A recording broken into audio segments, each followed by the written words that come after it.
Hey everybody, Rob Dias, Way Down South Television, another exciting episode.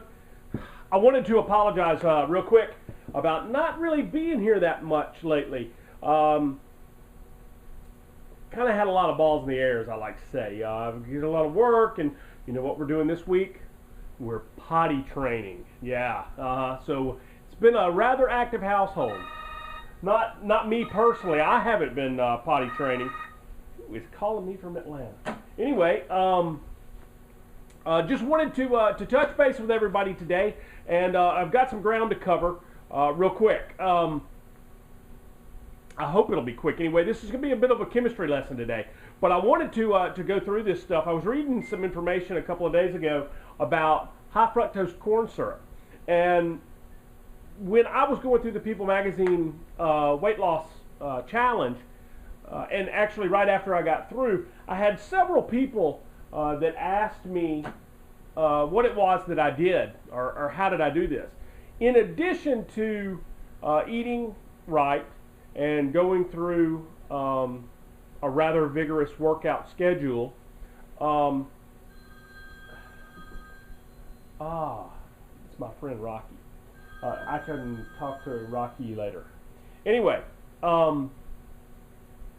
In addition to going through the weight, I've gotten all discombobulated here now. I've gotten distracted. In addition to going through the workout stuff, I had to watch my eating, obviously. And I tell people, and I blogged about this just the other day, if there are two things that you can do on your eating to get your eating heading in the right direction, it is avoid enriched wheat flour, go with the whole wheat, and avoid high fructose corn syrup. Now, high fructose corn syrup is an extremely prolific substance. It is in just about everything. It's in crackers, it's in bread, it's certainly in soft drinks. It's very water soluble, or high fructose corn syrup, more than glucose or sucrose. So it makes it perfect for soft drinks. It's also in well, I think about it being ketchup, and they also I've seen where they've started using it in meat as well. It makes an excellent preservative. So it really is in everything. You really have to watch it. I am not going to tell you that it is something that I've cut out completely from my diet, because it's very difficult to do that given the number of things that it's in, but it is something that I strive for. I look at packages, I read labels.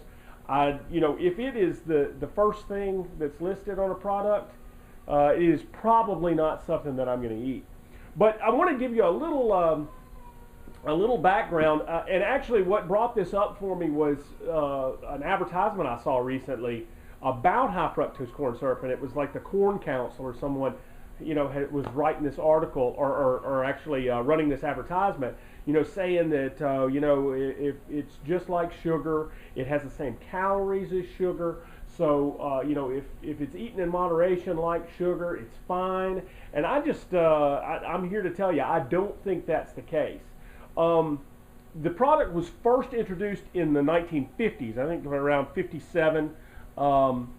And basically what it was I say it was discovered because it is not a natural occurring product. It's actually, what it is I believe it's sucrose. Let's see, when I'm trying to think exactly. Yeah, that's right. It's sucrose is a combination of glucose and fructose. And fructose, high fructose corn syrup has, it is sucrose, but it has approximately 10% more fructose in it.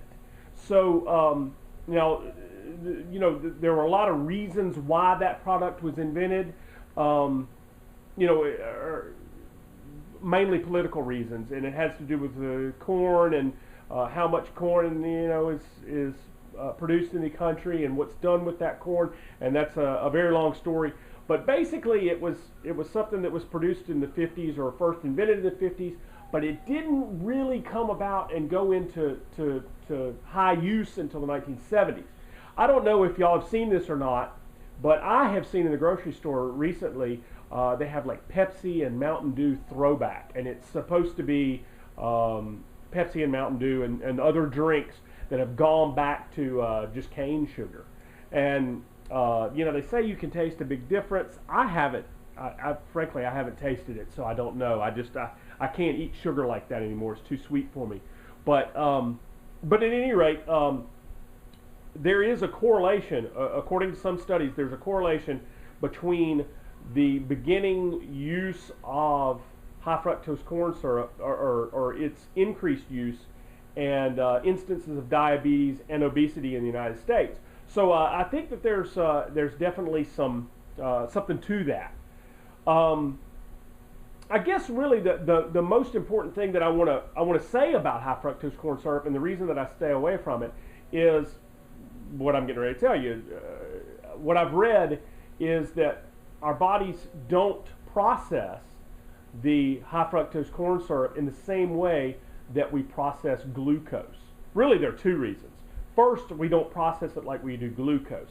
Glucose, when we ingest glucose, it can be used anywhere in our bodies for pretty much anything. Pretty much any part of our body can use it for energy. However, when we ingest the high fructose corn syrup, or fructose, I guess in general, the only part of our body that can process that is our liver. And our liver has a limit on how much exactly it can process, and once we go over that limit of what can be processed, it turns that into triglycerides, fat. So it is, you know, that's really the big reason that we want to stay away from that if at all possible. The other thing about it is, and I was talking to somebody about it the other day, and they likened it to the cigarettes and the cigarette industry, and you know, putting more and more chemicals into your cigarettes so that you become more addicted, and you know, all of those things. Well, it's kind of the same thing. Not that the corn producers have done anything like that. I don't think there's any malice to it. But what happens is, in your stomach, there is a substance called ghrelin, and what ghrelin does is it's produced by your stomach. It's like I guess it's like a hormone, and basically what that ghrelin does is it is what signals your brain that you're full and that you're satisfied. Well, as it turns out, artificial sweeteners can be a little like crack, in that they don't, when you ingest high fructose corn syrup, it goes into your stomach and it doesn't produce that ghrelin. It doesn't send the signal to your brain saying, hey, we've had enough, and so you just keep on eating it, and you keep on eating it, and you keep on eating it. So anyway, that is the story. Those are really the two reasons why you should not eat the high fructose corn syrup, or if you want to lose some weight, you wouldn't want to eat it. That is, that's the short and dirty. Now, there's also the issue of Mississippi being the fattest state in the country, and the poverty rates, and the high fructose corn syrup is cheaper than glucose, and all of that. I don't know, different subject, different day. But I just wanted to cover this ground and explain to you the high fructose corn syrup arguments, or at least my argument. That's my opinion. I'm not a doctor, but this is all my opinion and what I've read, and the reason that I don't eat it. That's it. Thanks a lot. Way Down South Television. Thank you very much. Make sure and comment. Make sure and email if you have any questions, any concerns, anything. Please just email me or comment on my blog, and I'll be happy to help you out in any way I can. Thanks a lot, everybody. Bye bye.